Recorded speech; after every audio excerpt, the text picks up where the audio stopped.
दोस्तों आप सभी का जीत आपकी स्टडी चैनल में स्वागत है। कैसे हैं दोस्तों आप सभी। आशा करते हैं आप सभी अच्छे होंगे और लगातार यहां पर जो बिहार पुलिस एग्ज़ाम है उसके लिए बिल्कुल निरंतर यानी प्रयास कर रहे होंगे। दोस्तों जैसा कि आप सभी को पता होगा आपका जो एग्ज़ाम यानी संभावित हैं वो लगभग यहाँ पर यानी सितंबर में संभावित हैं। तो बिल्कुल दोस्तों आपके पास बहुत कम समय बचा हुआ है और हमारे जो भी प्रैक्टिस सेट आ रहे हैं उनको बिल्कुल यहाँ पर अटेंड करते रहिए। जितना आप यहाँ पर प्रैक्टिस सेट कर सकते हैं उनको यहाँ पर यानी करने की कोशिश करें। इससे आपका जो यानी यहाँ पर पेपर करने यानी पेपर को सॉल्यूशन करने का जो तरीका होगा वो आपके बिल्कुल पेपर में काम आएगा। तो दोस्तों यहाँ पर हम बात करेंगे बिना किसी देरी के। यहाँ पर फर्स्ट प्रश्न से शुरू करते हैं क्लास को। तो दोस्तों आप सभी का फर्स्ट प्रश्न आपके सामने है कि भारत का प्रथम प्रक्षेपास्त्र कौन सा है। यानी अग्नि है, त्रिशूल है, आकाश है, पृथ्वी है। तो दोस्तों क्या आंसर आएगा आप सभी का। भारत का प्रथम प्रक्षेपास्त्र कौन सा है। दोस्तों सही आंसर हो जाएगा आप सभी का ऑप्शन नंबर डी, पृथ्वी यहाँ पर करेक्ट आंसर होगा। नेक्स्ट प्रश्न है भारतीय सांख्यिकी संस्थान कहाँ पर स्थित है। दिल्ली में, मुंबई में, कोलकाता में, चेन्नई में। दोस्तों क्या आंसर होने वाला है आप सभी का यहाँ पर। भारतीय सांख्यिकी संस्थान कहाँ पर स्थित है। दोस्तों आप सभी का बिल्कुल करेक्ट आंसर है ऑप्शन नंबर सी, कोलकाता यहाँ पर करेक्ट आंसर हो जाएगा। नेक्स्ट प्रश्न की ओर बढ़ते हैं। आवर्त सारणी का सबसे बड़ा आवर्त कौन सा है। प्रथम है, चतुर्थ है, छठा है, फिर आठवां है। आवर्त सारणी का सबसे बड़ा आवर्त आपको बताना है यहाँ पर। दोस्तों आपका करेक्ट आंसर है ऑप्शन नंबर सी, छठा यहाँ पर करेक्ट आंसर हो जाएगा। नेक्स्ट है कि विजयनगर राज्य का प्रथम राजवंश कौन सा था। संगम वंश, सालू वंश, तुल्लभ वंश, बरियार वंश। विजयनगर राज्य का प्रथम राजवंश कौन सा था दोस्तों। बिल्कुल दोस्तों आपका करेक्ट आंसर आएगा ऑप्शन नंबर ए, संगम वंश यहाँ पर करेक्ट आंसर हो जाएगा। नेक्स्ट प्रश्न है कि बास्केटबॉल के एक पक्ष में कितने खिलाड़ी होते हैं। 4, 7, 5, 6। बास्केटबॉल के एक पक्ष के खिलाड़ी आपको बताने हैं यहाँ पर। आपका करेक्ट आंसर हो जाएगा ऑप्शन नंबर यहाँ पर बिल्कुल बी, 7 खिलाड़ी यहाँ पर करेक्ट आंसर होगा। नेक्स्ट है कि सर्वोच्च न्यायालय की शक्तियाँ किस देश के संविधान से ली गई हैं। अमेरिका से, रूस से, जापान से, जर्मनी से। सर्वोच्च न्यायालय की शक्तियाँ किस देश के संविधान से ली गई हैं दोस्तों। आपका करेक्ट आंसर है ऑप्शन नंबर ए, अमेरिका यहाँ पर करेक्ट आंसर हो जाएगा। दोस्तों नेक्स्ट प्रश्न की बात करते हैं। यानी तरकुंजे समिति तथा गोस्वामी समिति का संबंध किससे है। राज्य द्वारा निर्वाचन के लिए वित्तीय सहायता, चुनाव व्यवस्था में आमूल सुधार, या फिर चुनाव में कालाधन के बढ़ते प्रभाव पर रोक, या फिर इनमें से कोई नहीं। यानी तरकुंडे समिति तथा गोस्वामी समिति का संबंध किससे आने वाला है। करेक्ट आंसर हो जाएगा ऑप्शन नंबर सी, यानी चुनाव में कालाधन के बढ़ते प्रभाव पर रोक। नेक्स्ट प्रश्न है उपचुनाव कराया जाता है वर्ष में 2 बार, यानी वर्ष में 2 वर्ष बाद, 5 वर्ष बाद, 3 वर्ष बाद, या फिर इनमें से कोई नहीं। या फिर कभी भी मतलब उपचुनाव कब करवाया जा सकता है, 2 वर्ष बाद या 5 वर्ष बाद या 3 वर्ष बाद, या कभी भी। आपका करेक्ट आंसर होगा ऑप्शन नंबर डी, कभी भी करवाया जा सकता है दोस्तों। चलिए नेक्स्ट प्रश्न है परिसीमन आयोग का अध्यक्ष कौन होता है।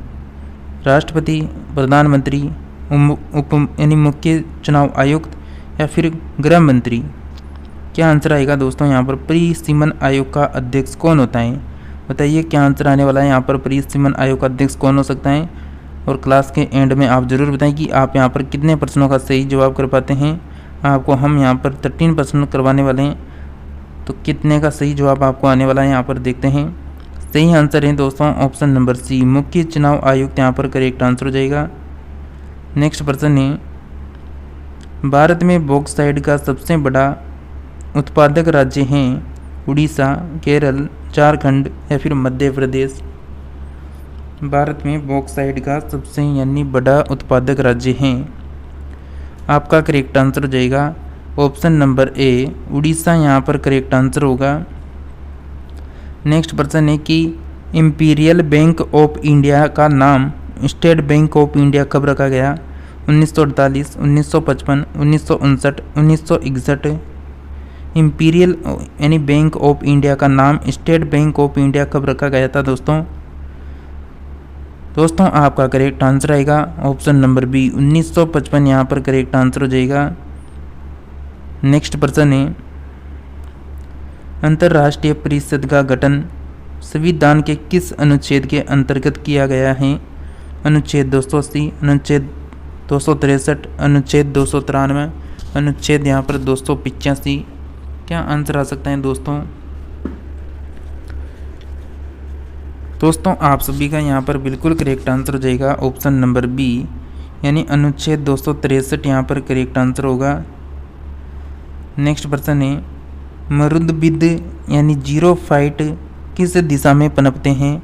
शीत तथा आर्द्र दिशा में, उष्ण तथा शुष्क दिशा में, उष्ण तथा आर्द्र दिशा में, या फिर शीत तथा उष्ण दिशा में? मरुदबिद किस दिशा में पनपते हैं? दोस्तों आपका करेक्ट आंसर हो जाएगा यहाँ पर बिल्कुल ऑप्शन नंबर बी उष्ण तथा शुष्क दशा में। नेक्स्ट है, भारत में उष्णकटिबंधीय सदाबहार वन कहाँ पाए जाते हैं? उड़ीसा, केरल, आंध्र प्रदेश या फिर मध्य प्रदेश? भारत में उष्णकटिबंधीय सदाबहार वन कहाँ पाए जाते हैं दोस्तों? आपका करेक्ट आंसर हो जाएगा ऑप्शन नंबर बी केरल यहाँ पर करेक्ट आंसर होगा। और दोस्तों आप सभी ने अभी तक क्लास को लाइक नहीं किया तो क्लास को प्लीज़ लाइक ज़रूर करें और चैनल को ज़रूर सब्सक्राइब कर लेना। लगातार बिहार पुलिस एग्जाम की क्लास अटेंड करने के लिए लगातार आपको इस चैनल में हम जीके और जीएस की क्लास करवा रहे हैं। जैसा कि हमारी यहाँ पर लगभग आपको पता होगा 46 यानी क्लासें यहाँ पर हो चुकी हैं। तो नेक्स्ट पर्सन की बात करेंगे कि निम्नलिखित में से कौन एक यमुना की सहायक नदी नहीं है? यहाँ पर नहीं है पूछ रहा है, तो कौन सी नदी होने वाली है जो यमुना की सहायक नदी नहीं है? दोस्तों ऑप्शन है चंबल है, केन है, रामगंगा, बेतवा। यानी सहायक नदी नहीं है, कौन सी नहीं है? चंबल यानी यहाँ पर चंबल है, केन है, रामगंगा है या फिर बेतवा है। यमुना की सहायक नदी नहीं है, तो बिल्कुल आपका करेक्ट आंसर हो जाएगा दोस्तों रामगंगा यहाँ पर यमुना की सहायक नदी नहीं है। नेक्स्ट पर्सन है, भारत में ईस्ट इंडिया कंपनी का पहला गवर्नर कौन यानी गवर्नर जनरल कौन था? Warren Hastings, Robert Clive, sir John Shore या फिर लॉर्ड कर्जन? भारत में ईस्ट इंडिया कंपनी का पहला गवर्नर जनरल कौन था? आप सभी साथियों का करेक्ट आंसर आना चाहिए option number A Warren Hastings यहाँ पर करेक्ट आंसर हो जाएगा। नेक्स्ट प्रश्न है, किस पुर्तगाली गवर्नर ने नीले पानी की नीति अपनाई थी? नूनो द काना ने, फ्रांसिस्को डी अल्मेडा ने या फिर अल्फांसो डी अल्बुर्क ने या फिर इनमें से कोई नहीं? दोस्तों किस पुर्तगाली गवर्नर ने नीले पानी की नीति अपनाई थी? दोस्तों आपका करेक्ट आंसर हो जाएगा option number B Francisco de Almeida correct answer होगा। नेक्स्ट प्रश्न है, किसे भारत में पुर्तगाली साम्राज्य का वास्तविक संस्थापक कहा माना जाता है? नूनो द काना को, फ्रांसिस्को डी अल्मेडा को या फिर अल्फांसो डी अल्बुर्क को या फिर इनमें से कोई नहीं? दोस्तों क्या आंसर आएगा? किस भारतीय पुर्तगाली को साम्राज्य का यानी संस्थापक माना जाता है? पुर्तगाली साम्राज्य का वास्तविक संस्थापक सही आंसर है ऑप्शन नंबर बिल्कुल सी ऑप्शन अल्माडो यानी अल्फांसो डी अल्बुर्क करेक्ट आंसर हो जाएगा। नेक्स्ट है कि कवक में पोषण की कौन सी विधि है? स्वपोषी, मृतजीवी, यानी समभोजी या फिर इनमें से कोई नहीं? कवक में पोषण की कौन सी विधि है? क्या आंसर होगा दोस्तों जल्दी से बताइएगा।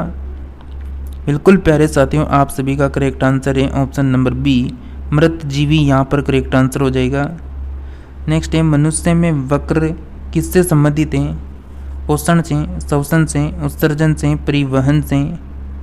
मनुष्य में वक्र किससे संबंधित हैं?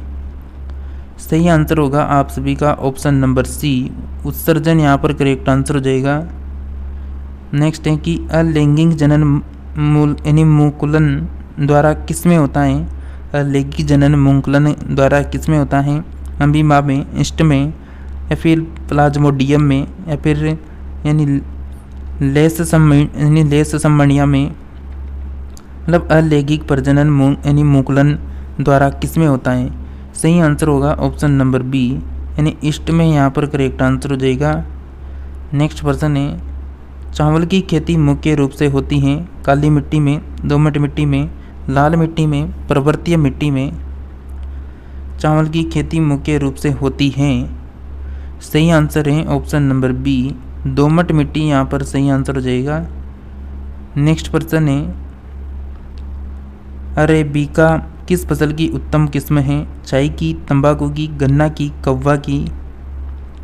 यानी अरेबिका किस फसल की उन्नत किस्म है? सही आंसर होगा दोस्तों ऑप्शन नंबर बिल्कुल डी, कव्वा यहाँ पर करेक्ट आंसर हो जाएगा।